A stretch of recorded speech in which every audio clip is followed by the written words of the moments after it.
There are two times that are really exciting for a reseller. One is when you find that really cool thing that you know somebody else is going to enjoy, that gives you that feeling you get when you find something for your own collection. And the other time is when someone finds it and gets it from you to add to their collection, and you get to share that joy. And that's what we're doing right now. We're going to talk about what sold on eBay last month, and we're going to compare it to some other things in those categories because some people got more than I did, and we're going to talk about why. So we'll get to see a lot of interesting things. Let's get started. The Coca-Cola Art Deco thermometer. I have always wanted to have one of these. My friend Dave, who's a big high-end antique advertising dealer, has had this piece once or twice since I've known him. And it's one of my favorite things that Coke ever did because I love Art Deco. It's got such style. It shows not one, but two of the bottles. You usually just see the bottle as a thermometer. This one is one that's pretty hard to get. And boy, was it popular. I started it out at a fairly low bid because I knew it would run up, but it really did well. It ended up selling for more than the buy it now I put on, which is an interesting lesson for us all.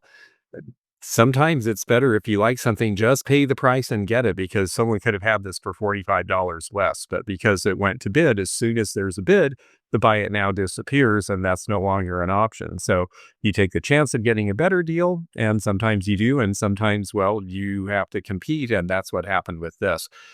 It went for $295 on 25 bids, and that doesn't surprise me because Coca-Cola is the most collected single brand in the entire world. It is known worldwide.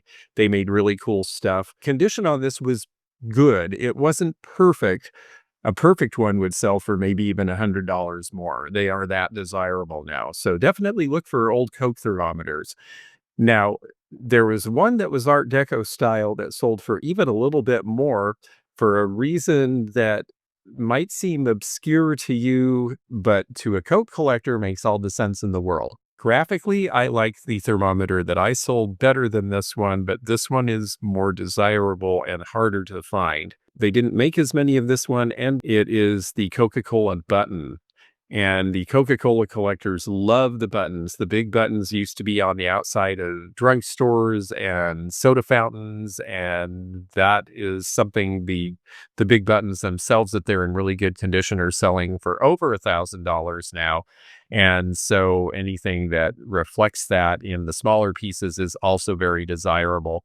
It also says quality refreshment, which was not a slogan that they used for a long time, as opposed to mine, which just said drink Coca-Cola, which they've said for the entire time they've been in business. So this is a harder one to find, and that's why it went for more money, because scarcity is important to the Coca-Cola collectors. But honestly, between the two, I'd rather have had mine. So first on this list is a really, really interesting piece.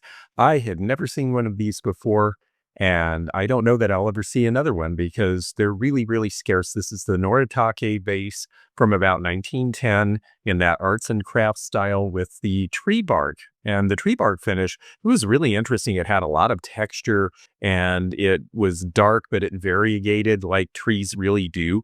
I don't know really how they achieved that effect. It's a very different thing. And I thought that it would do well because it was so unusual, and it sure did. It ended up getting $104.50 on 13 bids. And I thought it was a really special piece, and so did the person who got it. So that was very exciting. There was another Noritake piece that sold for even more. What a difference a pretty woman makes. This Noritake vase is actually slightly later in time than the one I sold. And it is interesting for a different reason, and that is because of the hand painting of the flapper. How elegant. There is the Noritake red mark. It says made in Japan, so we know this is 1920s or even into the early 30s. It's just a wonderful design. She looks like she's in a Busby Berkeley show, and there's always levels with collectibles, and this one is really at the top level of collectible Noritake. The other ones that I saw that sold for a little more than mine tended to be very elegantly painted with heavy golding, lots of beading, and flowers. I thought this was the neatest thing, and I was going to keep it for the Halloween display that you see behind me here. And then I thought, it was kind of fragile. I wanted to make sure it got in somebody's hands before Halloween. It is not specifically a Halloween item. It actually is the game of the spider's web, and it was based on a Grecian fable having to do with Arachne and Athena. And Arachne, well, she was better at something than Athena, and Athena didn't like it. So she turned her into a spider so that, well, you like weaving? You think you're better than me? Well, you can weave for the rest of eternity. And so that's where the spider's web came from. So it was an allegory for kids, but what was cool about it is this really great graphic. This was considered an impressive enough game to actually be in a major exhibition at a New York museum a few years ago.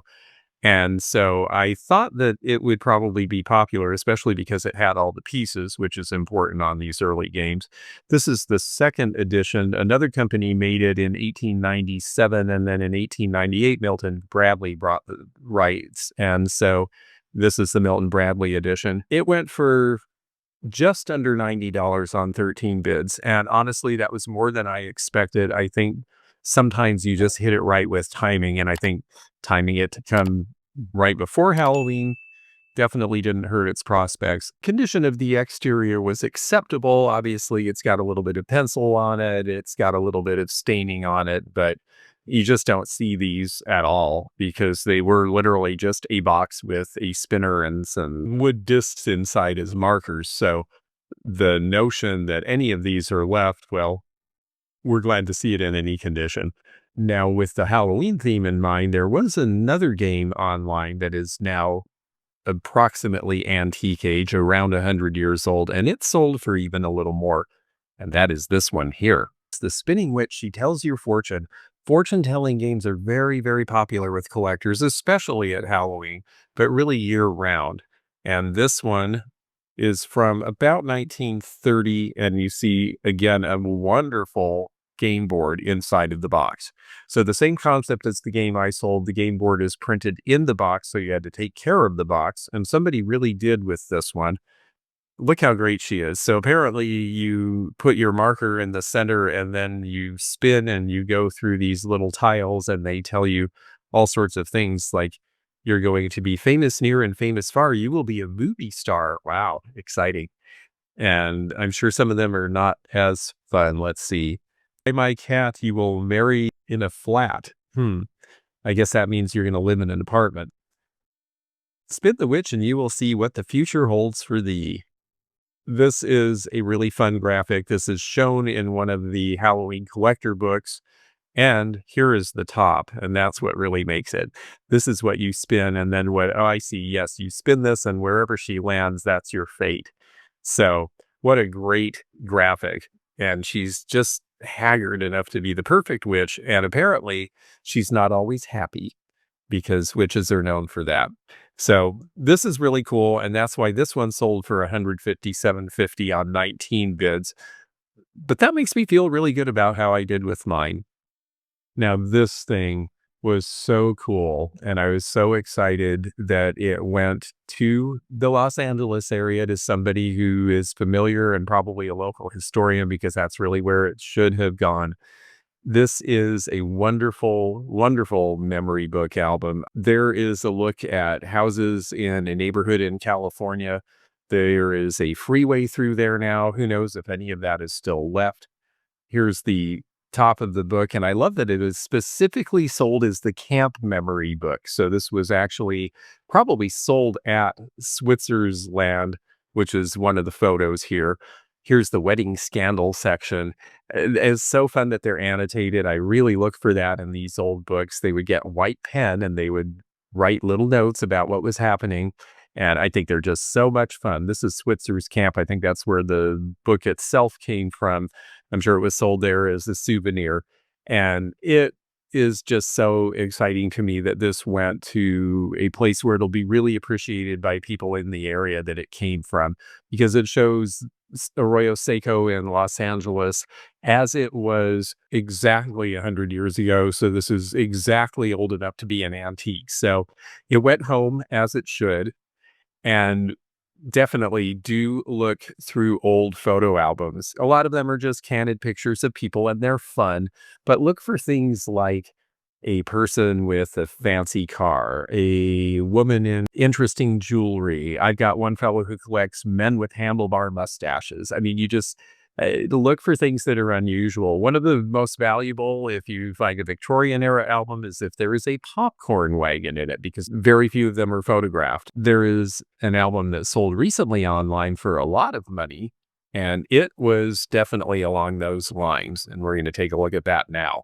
This is the photo album that sold for the most in this period of time, and it's understandable because this is also antique, same era.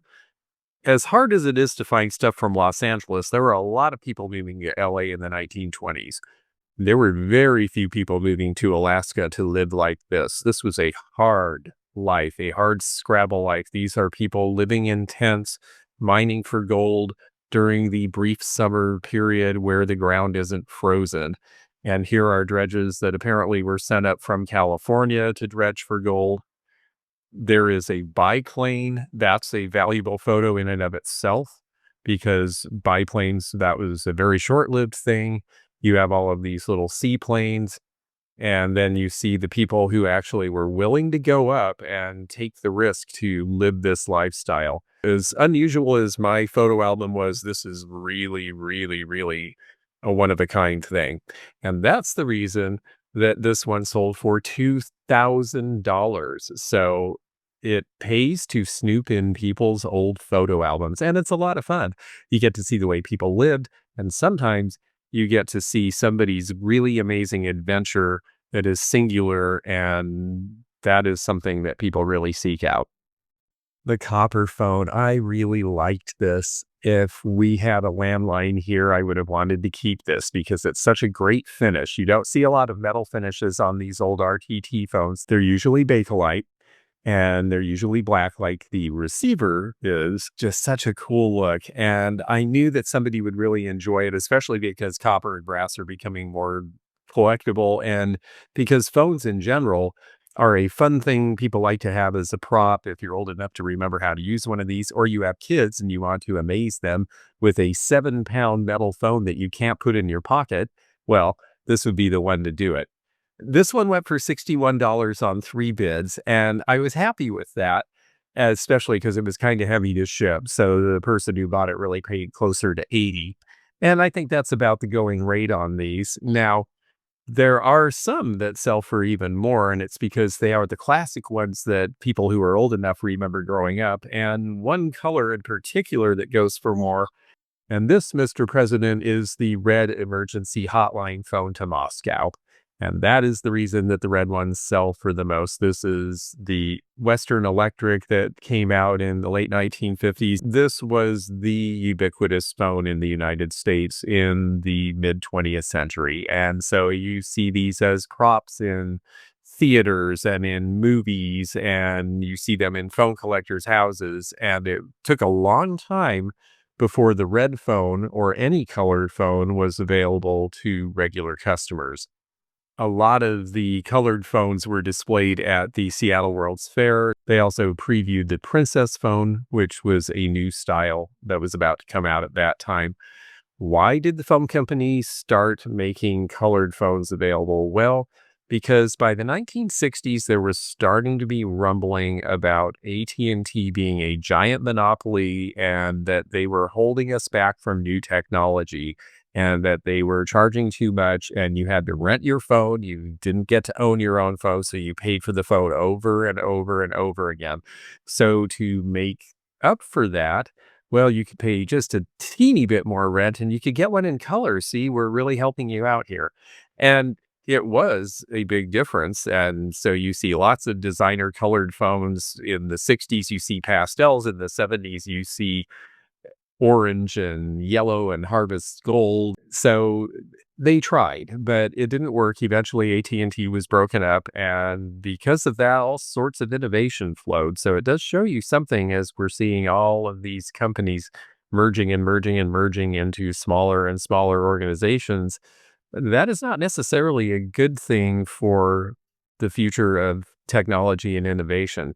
And we'll see what happens with that. There's always a response. In the meantime, you can pick up the red phone and dial Khrushchev and tell him not to launch those Cuban missiles or else.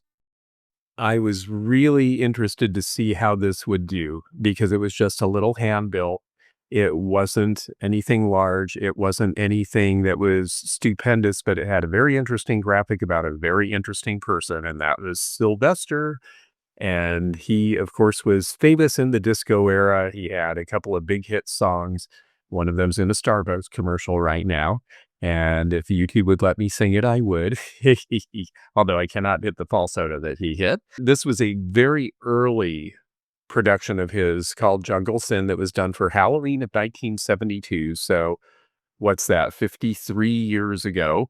And of course, nobody kept this sort of stuff. Sylvester was locally famous, but he wasn't somebody who had national fame at this point. And events come and go. And unless you went to this on Halloween, why would you keep it? But it came out of a collection of graphic art things that I think came from a printing company in San Francisco and had been saved over the years, and it came to me. And I picked this one out because I just thought, even though it was just an 8.5 by 11 sheet of paper, it was an interesting graphic, and I thought the story was good. And sure enough, it did find its way home. It went to a collector in San Francisco, and I got an interesting note saying a little bit about the club that this took place in, and it is long gone. But apparently, it was a place where underground artists did their thing back in the early 70s in San Fran. So, interesting piece from an interesting place with an interesting history. And this did sell for more than anything like it because there wasn't anything else like it. And as I'm fond of saying, whether it's on eBay or in a mall space or at a show, have the best one, have the cheapest one, or have the only one. And this was the only one and might be the only one to come along for quite a while. So it went for $83 on 17 bids, and I'm glad it ended up where it was supposed to be. Next up is the Munoz Berry Pickers Dream Print. It went for $76 on 6 bids, and that was a pretty good deal for the buyer. But when you take into account that shipping a picture with glass and a frame, and it's a little on the large side, it probably sold for about the right price because these seem to be selling for around $100, and that's what the person paid with shipping. Really fun. They're just so whimsical. Munoz was a really exceptional person, one of those people who just did something on a whim and it changed her life. She got off the boat in Juneau because she thought it was very pretty and she fell in love with it and said, I'm not getting back on the cruise ship. If I can find an apartment and a job today, I am staying here. And she found an apartment and a job. And her job was with the local paper, which was perfect because she had this art background and was able to do graphics. And that all led to her eventual study of the people and wanting to express real whimsy and color. And it makes sense. If you're in Alaska, it's very dark and cold in the winter. So bright and happy things, things that remind you of the nicer weather, these are things that are going to speak to the people who live there. But it turned out it also spoke to a whole lot of people who came to Juneau and other points in Alaska on the cruise ships on vacation, and they took them home with them. So you will see collectors for these all over. So why did this Munoz sell for more? Well, because it is an artist proof, number one.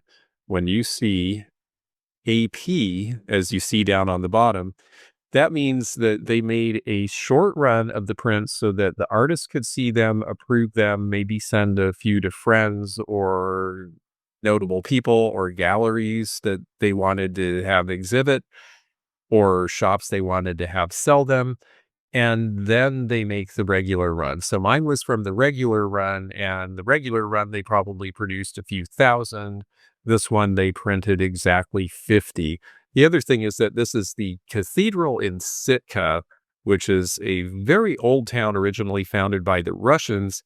And so you see the detail in this. This is a really pretty scene. The colors are great. And you see the interesting church steeples.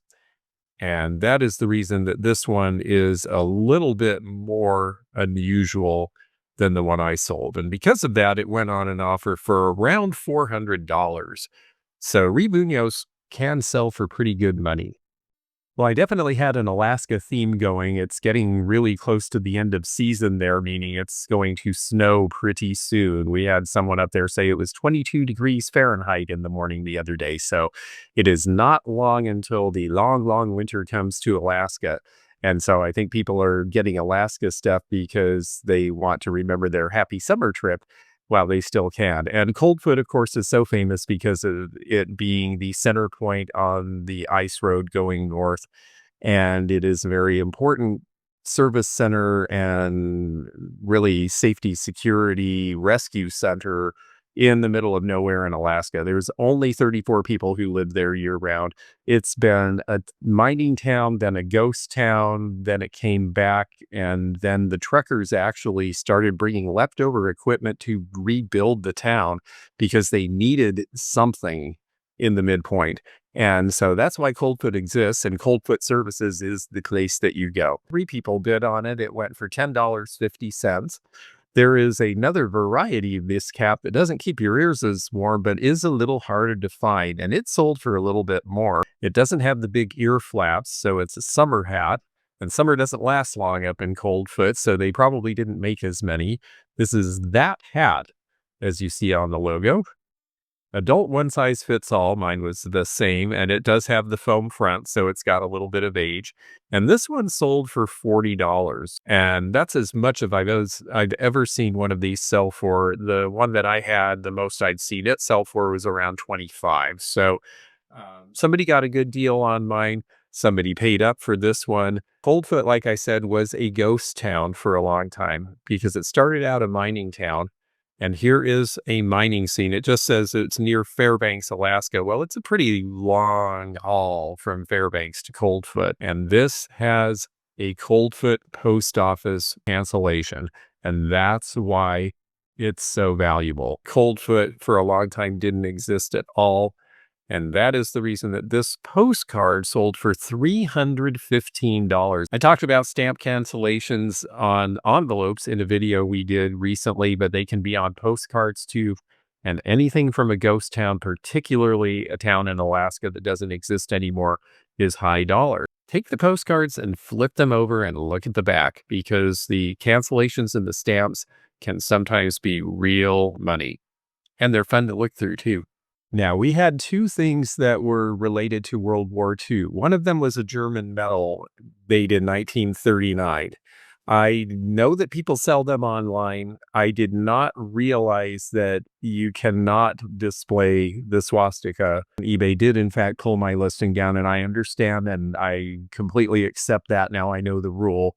This set, on the other hand, were from the home front. And I guess because it was from the home front, and not issued by the German government, this one was allowed to run. And I've seen others, particularly of the white pin, that also sold during this period of time. So I don't know if it's that eBay overlooked it or if it has to do specifically with German government issued things from the Nazi regime. A collector who had, I believe was the same collector who had bought my anti-Tojo pins from the home front, got these, which is great because they all came from the same family. They'd all been in an 80-year-old gentleman's family collection since he was a little boy back at the end of World War II.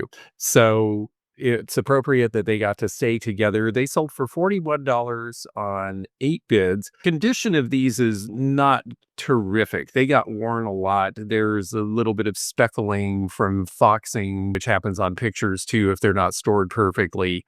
And so these were good, but they were not the best of the example. Now, this one sold on eBay for $55. It is graphically really interesting. It shows Uncle Sam, let's pull together, because he's pulling the noose around Hitler's neck. And there is the swastika again. And eBay let several of these sell through. So I think eBay is a little more lenient with the home front stuff than they are with the stuff that was from the German government. That may be just a coincidence. But, eBay works in mysterious ways. So when they pull something, you basically have to just say, okay, thank you. We'll try to comply. I've been selling a pocket mirror about every month or two on eBay this year. I have a wonderful collection that I've been working through. And this one came from Fredman Bag Company in Milwaukee. And Fredman Bag is still in business. They just recently merged with another company. This was for their 50th anniversary, so apparently they have made it to their 136th anniversary, and now they are part of another firm. Because of that, there wasn't somebody at Fredman Bag looking for these to collect them because the firm name has changed, and that's why it didn't go for more money, I think. It went for 1550 on 3 bids.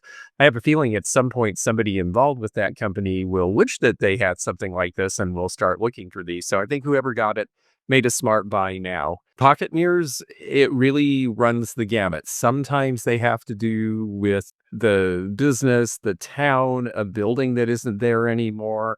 Sometimes it's the graphic. And so you never know. Some pocket mirrors, a lot sell for $10 and $15, and then some pop and sell for a lot more. So it's something that you just have to try online to see.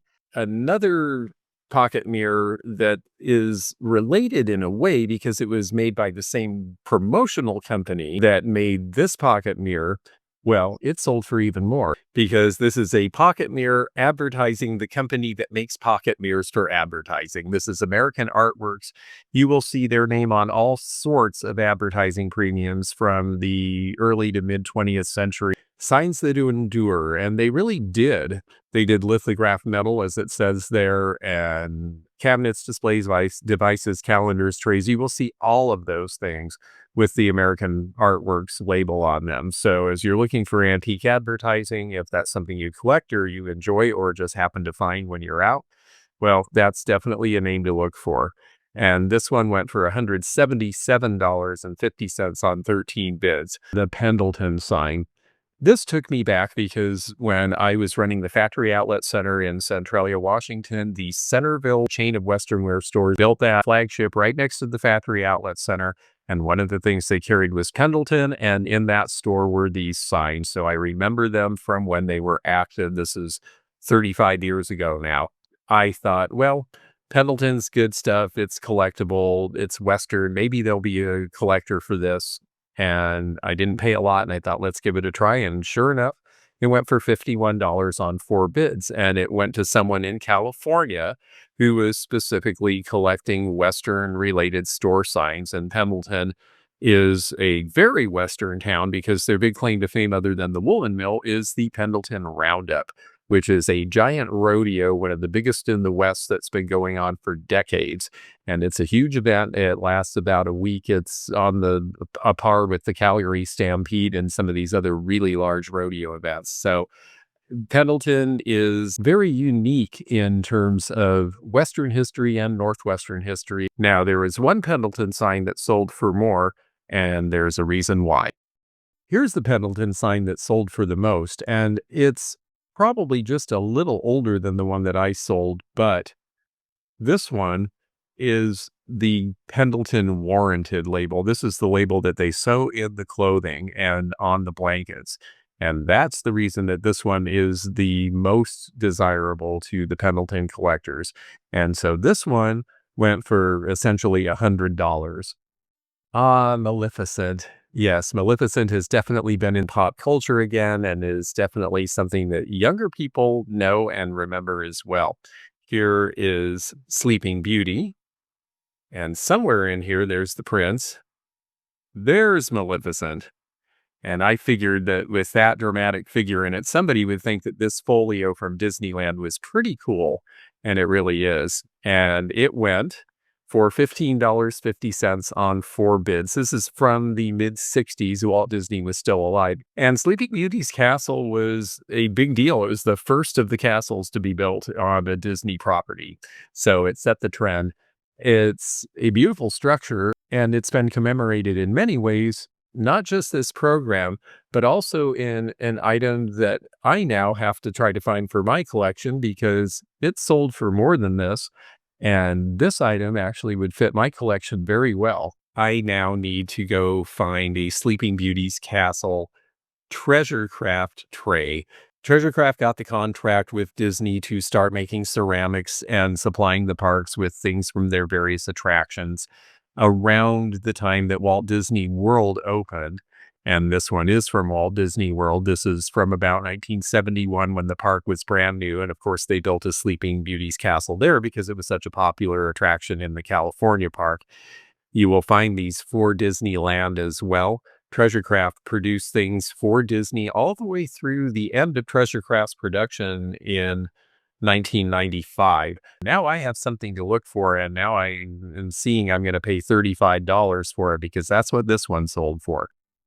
I have always loved promotional cars. I have a couple of Studebakers I've collected over the years for my collection. In fact, I think I have three, a 1950, 59 Lark, and a 53 Commander Starlight Coupe, one of the most beautiful cars ever made. I would love to have a real one, but since I don't have the budget for that, well, I'm happy to have the promo model. And that's how a lot of people who collect these models feel. They might not be able to go to Barrett Jackson and buy the car, but they can have their own customizing kit. And the AMT company, which was one of the main ones producing for the car companies in Detroit, they made this kit so that you could go stylized, customized, or stock. And so most of these were taken apart and built long ago because you had multiple parts, multiple accessories. You could change the car around and design your own and build to suit. So not very many people didn't take this out of the box and use it, but this one was complete in the box and sealed. And I thought that would be something special. I got this when I was thrifting with Stephanie from Thrifting Adventures, and we went to a garage slash estate sale, tables full of models. This was one of the few that was intact and in perfect condition. And I thought, well, that's the one I want. And I'm glad that I found it because the person who got it was definitely very glad to get it.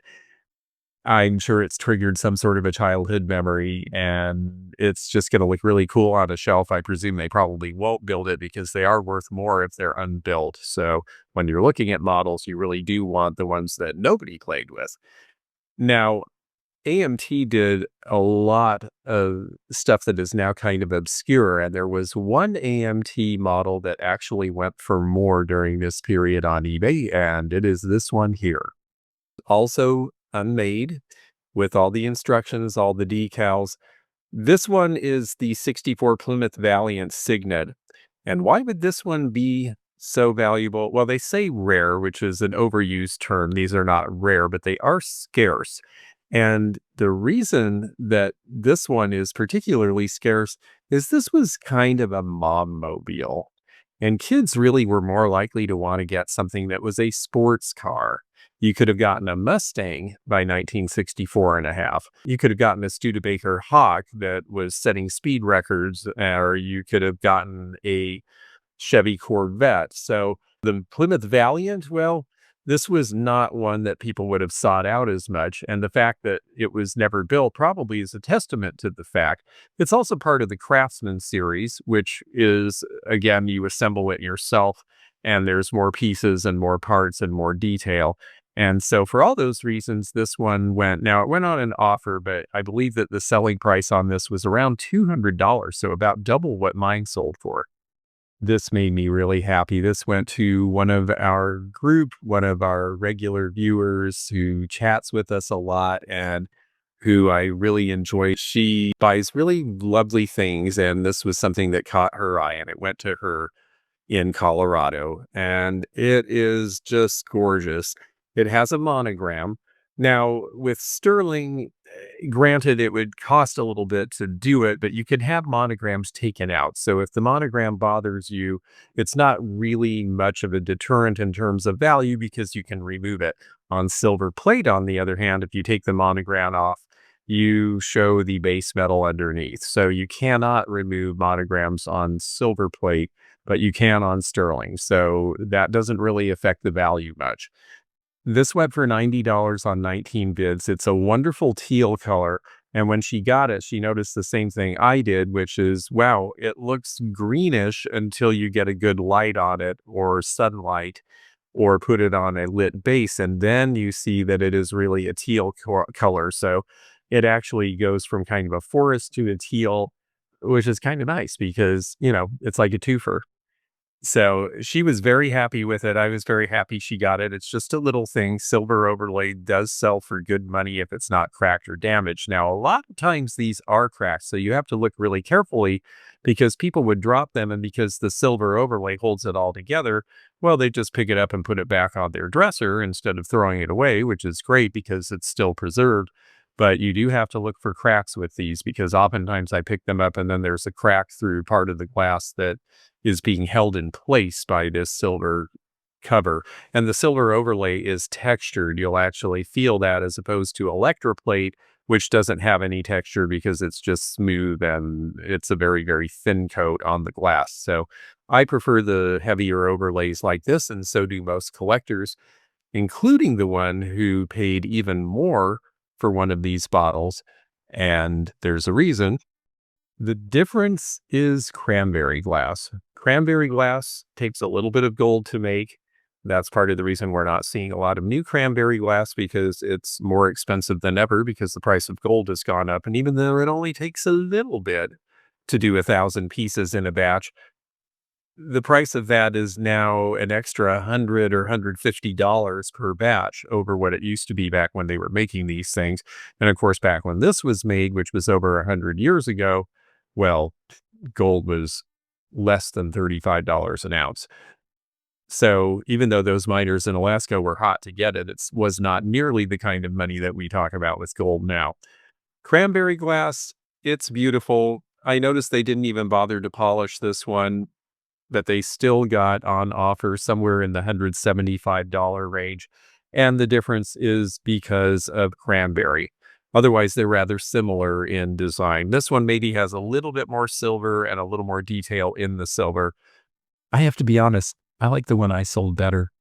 Another of our viewers who chats with us a lot in New Hampshire got this piece and got it for a friend, and the friend was really happy with it. And that's one of the things that just really gives me great joy doing this, is finding something that someone else recognizes as perfect for a third person who would never be exposed to it otherwise. And now all of a sudden they have a cool vintage piece that really is meaningful to them. What you can't really see in the picture here is that this one has a pendulum, and the pendulum does swing back and forth when you move it, and it's made of metal.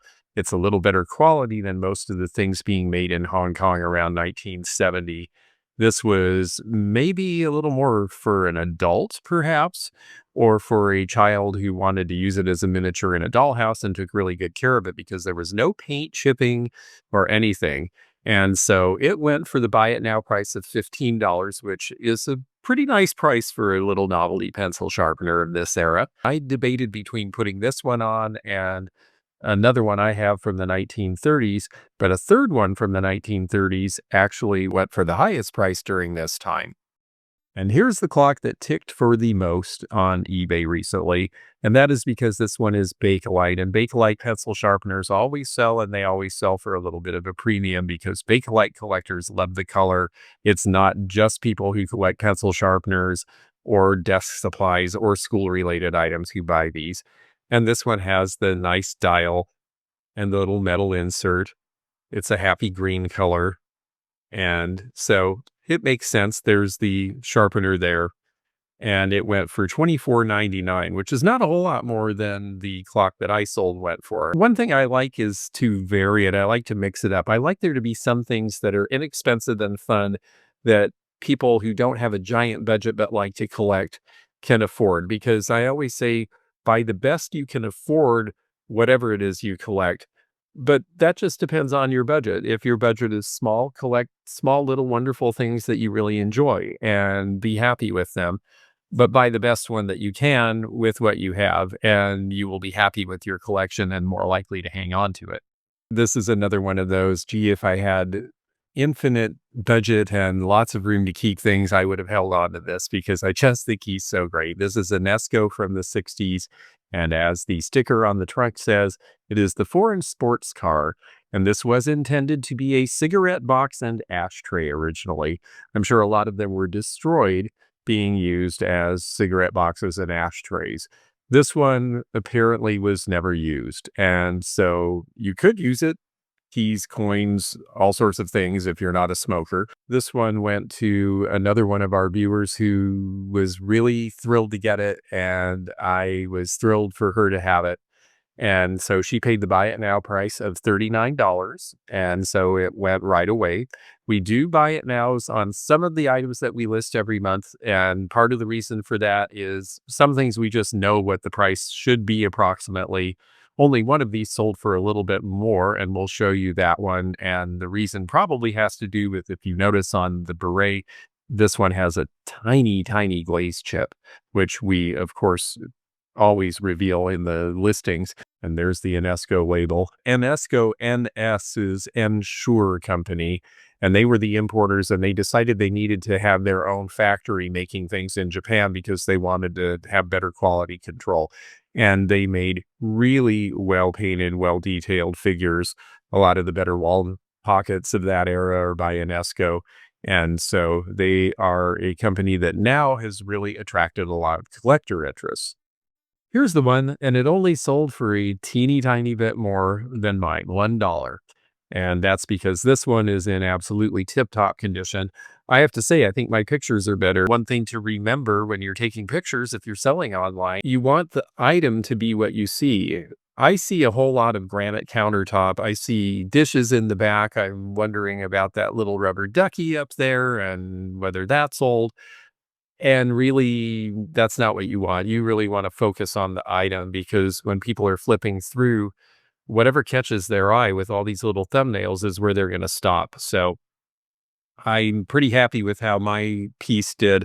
And $40 is about the normal selling price for these. An interesting woman from upstate New York. It's a great dress. She definitely has the look of the era. Ambrotypes were the second generation of photographic development after the daguerreotype. The daguerreotypes are the ones where it looks like a mirror image and you have to get it in the right light to see it. These were easier to see because they're actually a negative, and then they would do something in the background as the reverse so that you could see the negative as a photo in the frame. But they couldn't easily be replicated, which is why tintypes come about shortly after this. So ambrotypes really are only 1860s, 1870s era, and then that form goes away. So there are people who collect them specifically. $25 was maybe a little on the low side, but I like to do buy it now because our members who support us with memberships on the level 2 and level 3 members, well, they are the reason we're able to take the time, because this is pretty time consuming, to do the extra videos, to do the research, to do the deep dives. And so we like to reward them by making some things available right now because they get early access to the videos. And if you're interested in early access and first dibs on things, you can go to the membership links. Under the dash line is the membership link, and it'll tell you about the perks. There are some ambrotypes that sell for big money, and a lot of them have to do with one important theme. Here is the theme that sells pretty consistently for the most: Civil War photos and Native American photos, and particularly if you have a Civil War soldier in his uniform, particularly if they have rank. And this one is really well posed. It looks great. It's got the tinted cheeks. It's very clear. The image needs to be clear. This one does not have a union case like mine did. You can sell the empty union cases if you can find them, because people who have photos like this will want them to put things in, particularly if you find the patriotic cases. Those sell for over $100 by themselves. This guy, and you can see in the close-up, they really gave you a close-up so that you can see all the regalia, and it's just in really wonderful condition. I did an appraisal for a friend of mine who collects this sort of thing, and he has an extensive collection, probably 100 of these, and they valued between $400 and $800 each. Typically, he also had a collection of Native Americans, and they also sold for big money, some over $1,000 a piece. Well, I sure hope you enjoyed this review. It's always really fun for me to bring these things to you and share the lessons that I learned, the fun that the people who got these things have with them, and all the things that make collecting really great. So we'll do this again soon. Thanks for watching. If you enjoyed this video, check out this one.